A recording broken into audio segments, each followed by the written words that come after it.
रामकृष्ण हरे. सज्जन हो, आज महाशिवरात्र. आपणा सर्वांना माझ्या हार्दिक शुभेच्छा. हर हर महादेव.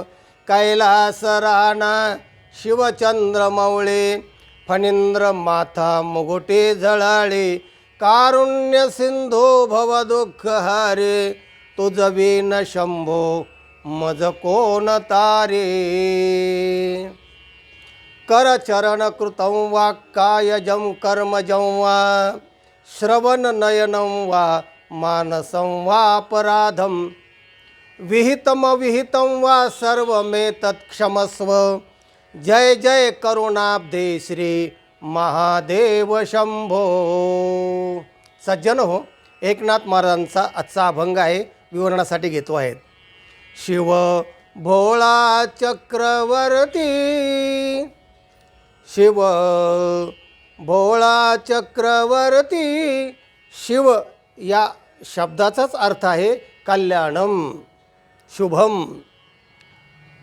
त्याचे पाय माझे चित्ती, वाचे वदता शिवनाम.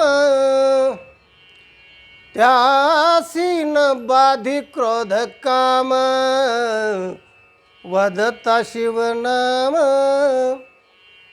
धर्म अर्थ काम मोक्ष, शिव देखिल्या प्रत्यक्ष. वदता शिवनाम. एका जनार्दने शिव, निवारी कळी काळाचे भेव. वाचे वदता शिवनाम. एकनाथ महाराज म्हणतात, शिव भोळा चक्रवर्ती. भगवान शंकर कसे आहेत तर ते भोळा असा शब्द वापरला आहे त्यांनी. आता भोळा हा शब्द जो आहे ना, तर तो विसर भोळा ठीक आहे, काहीतरी वस्तू विसरतो, ह्या विसर भोळा माणूस आहे, काही बी विसरतो. हां, पण इथे नुसता भोळा असं म्हटलेलं आहे, म्हणजे शिव या शब्दाला भोळा हे विशेषण दिलेलं आहे. आता भोळा कशाला म्हणतात व्यवहारामध्ये, की सरळ मनाचा माणूस जो असतो आणि कोणाचे दुःख पाहिले की तो काही पण द्यायला तयार होतो, अशा माणसाला, त्या सद्गुणाला भोळा म्हणण्याची पद्धत पडलेली आहे. म्हणजे काय, त्याचं औदार्य आहे, खरं म्हणजे वैराग्य आहे, उदारता आहे, पण त्याला लोक भोळा समजतात. एखादी बाई नाही का, आपला नवरा कोणाला काय द्यायला लागला की म्हणते, हे आमचे ना भोळे शंकर आहेत, कोणालाही काय देतात म्हणाले. म्हणजे जो एखादा उपकार करणारा माणूस असतो ना, त्याला हिणवण्याची जी वृत्ती आहे ना, तर ते आहे भोळा असं म्हणण्याची. पण भगवान शंकर भोळे नाही, ते वैराग्य संपन्न दयाळू आहेत असा त्याचा अर्थ आहे. त्याच्यावर एक लहानसा दृष्टांत आपण पुढे सांगणार आहोत. अगोदर शब्दार्थ पाहूया. शिव भोळा कसा आहे, तर भोळा आहे, आणि तो परत त्याचा अधिकार किती आहे, किती लोकावर आहे. चक्रवर्ती म्हणजे यावत चंद्र दिवा करो, चंद्र आणि सूर्याचे जे चक्र फिरतात तिथपर्यंत त्या भगवान शंकराचा अधिकार 21 वर्ग, सप्त पाताळ सगळं. त्याच पाय माझे चित्ती, असे जे भगवान शंकर आहेत तर त्यांचे पाय माझ्या चित्तात राहो. एकनाथ महाराज म्हणतात, वाचे वदता शिवनाम. त्या शिवाचं नाव जर आपण मुखाने घेतलं तर त्याचं फल काय, त्यासीन बाधी क्रोध काम. त्या माणसाला क्रोध आणि काम बाधणार नाहीत. काम आणि क्रोध इतके महाशत्रू आहेत ना. गीता म्हणते, काम येश क्रोध येश रजोगुण समुद्भवा, महाशनो महापापमा विद्ये नमिह वैरिणम. असे काम क्रोध बलवान असणारे त्या माणसाला बाधत नाहीत.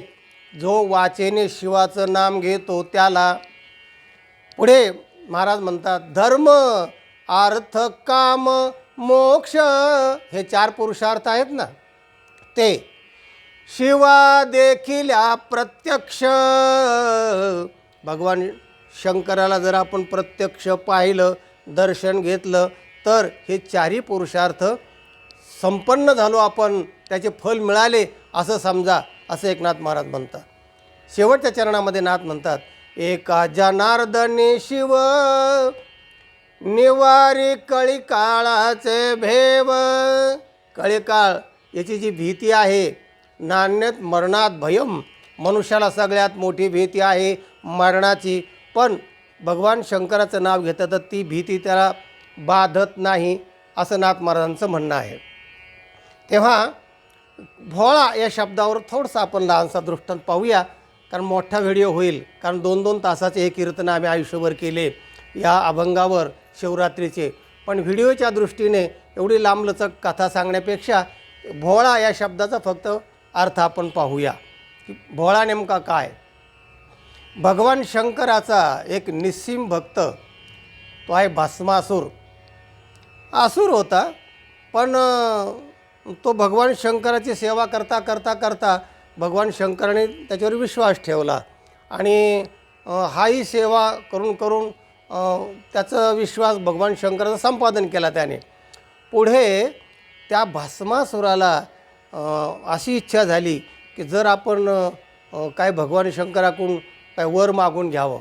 कारण भगवान शंकराला रोज भस्म लागायचं पूजेसाठी आणि अंगाला लावण्यासाठी. तर रोज भस्म जाऊन आणायचं काम त्याच्याकडे असायचं. सगळीच कामं असायची, पण भस्म आणायचं महत्त्वाचं काम. तर आणि ते भस्म कसं लागायचं की रोज माणूस मेलेला आहे ना त्याचं भस्म पाहिजे, जुनं नाही चालायचं, नवीन ताजं भस्म पाहिजे, म्हणजे ती राख सरणातली. तर ते रोजच्या रोज भस्म आणायचं, म्हणजे फिरावं लागायचं त्याला. आज कोणत्या गावात मनुष्य मेला आहे का, ते भस्म झाले का, राख आहे का तिथं, असं करून त्याला तो त्रास व्हायला लागला. मग त्याने काय केलं की भगवान शंकराला विनंती केली, म्हणले महाराज सारं गावगाव फिरावं लागतं, रोजच्या रोज माणसं मारतात असं नाही, वेळ जातो, तर मला एखादा असा वर द्या की मला तिथं काम सोपं होईल, सोयस्कर होईल. भगवान शंकर म्हणले ठीक आहे. मग भगवान शंकराने त्याला वर दिला की तू ज्याच्या मस्तकावर हात ठेवशील ना तो भस्म होईल आणि त्याची राख घेऊन येत जा. मग काय हो, त्याला तो वर मिळाला. मुळात राक्षसच तो. आणि मग हळूहळू सेवा करता करता एके दिवशी त्याने पार्वतीकडे निरखून पाहिलं. आता पार्वती भगवान शंकराची ती आदिमाया शक्ती हो, इतकं सौंदर्य सगळं त्याच्यात एकवटलेलं. आणि ती इतकं सौंदर्य आणि इतके हे पाहिल्यानंतर त्याला असं वाटलं की अरे हे सगळी सत्ता संपत्ती आणि पार्वती आपल्याला होण्यासाठी काय करावं लागेल. खरं म्हणजे पार्वतीला पाहून त्याला अशी इच्छा झाली, कामातुरा न भयम न लज्जा. तर ते कामातुर झाल्यानंतर कारण ती स्त्रीचं सौंदर्य पाहून हा विचलित झाला. आणि मग त्याच्या कल्पना डोक्यात आली, असं करूया आपण, आपल्याला वर मिळालेला आहे, भगवान शंकराच्याच मस्तकावर हात ठेवू, म्हणजे तो भस्म झाला की सगळी सत्ता आणि हे सगळे पार्वती सगळं आपल्याला चंगळवाद. अशी कल्पना डोक्यात सुचली. आणि डोक्यात सुचल्यानंतर एके दिवशी त्यांनी रोग धरून वगैरे ते भस्म त्यांना आणल्यानंतर ते भगवान शंकराच्या बाजूने असा धावायला लागल्याबरोबर भगवान शंकराच्या लक्षात आलं की अरे याचं काहीतरी कृत्य वेगळं दिसतंय. भगवान शंकर उठून पळायला लागले आणि त्याच्या मागे हा भस्मासूर लागला. पळता पळता भगवान शंकराने विष्णूचे ध्यान केलं, आराधना केली. भगवान तिथे प्रगट झाले. म्हणजे भस्मासूर आहे मागे लागलेला आहे, याला काय करायचे ते बघा. आता भगवान विष्णूच ते. मग भगवान विष्णूला माहीत होतं की याला ही अशी बुद्धी का सुचली, तर सौंदर्य आणि पार्वतीचं हे सगळं पाहून या दुष्टाला बुद्धी सुचलेली आहे. मग असं काय सुंदर रूप धारण केलं भगवान विष्णूने. हा हा हा हा मोहिनीचं रूप, मोहित पाहिल्याबरोबर मोहित होईल. उड्डोगन मुख मुरगराज कटे गजराज विराजत मंदगती यदि सा वनिता हृदय निहता क्व जपः क्व तपः क्व समाधिरती. असं सौंदर्य ते पुतळासमोर सुंदरी ती मोहिनी एकदम पुढे दिसली. त्याला पुढे दिसल्याबरोबर तो थबकला आणि निरखून पाहिलं आणि मोहिनीने पण त्याच्याकडे नयन कटाक्ष टाकून पाहिलं. आणि मग तिथे त्याची बुद्धी तिकडे स्थिर झाली त्या मोहिनीवर. आणि तो मोहिनीकडे त्याने हातच जोडले. म्हणले सुंदरी तो काय कुठे, म्हणले काय नाही. मग असंच म्हणले तो तुमचं मी ख्याती नाव वगैरे ऐकून आहे, तर आपले मी फिरते वर शोधित काय तर बरं झालं तुम्ही मला आवडलेले आहात वगैरे. अरे वा वा म्हणले, बरं झालं, मला तू आवडलेली आहेस आणि तू आता मला माळ घालन हे कर. ते म्हणले ते ठीक आहे ना, पण आमची परंपरा जी आहे ना तर ती अशी आहे की थोडीशी नृत्य कला त्या वराला यायला पाहिजे. म्हणजे मी ज्याला पती करणार आहे त्याला नृत्यकला यायला पाहिजे. मी नाचेल ना तसं त्याने नाचायचं. आणि मग तो भाग झाला की म्हणाले मग मी तुम्हाला वरमाला घालीन. चालेल ना म्हणाले, तुम्ही सुरू करा, मी तसं पाहून तुमच्याप्रमाणे नाचतो. आणि त्या सुंदर असणाऱ्या मोहिनीने नृत्य गायन सुरू केलं. आणि नृत्य करता करता असं करता करता तो बी असा करायला लागला. आणि बाकी सगळं विसरला तिच्याकडे पाहून. तसा हावभाव आला पाहिजे ना, सादरीकरण बरोबर आलं पाहिजे ना. तर तेव्हा तो तसा नाचता त्या मोहिनीने कमरेवर हात ठेवले, याने पण ठेवले, आणि नंतर असे हात ठेवले, असं नाचत असे हात ठेवले, आणि नंतर असे हात ठेवले.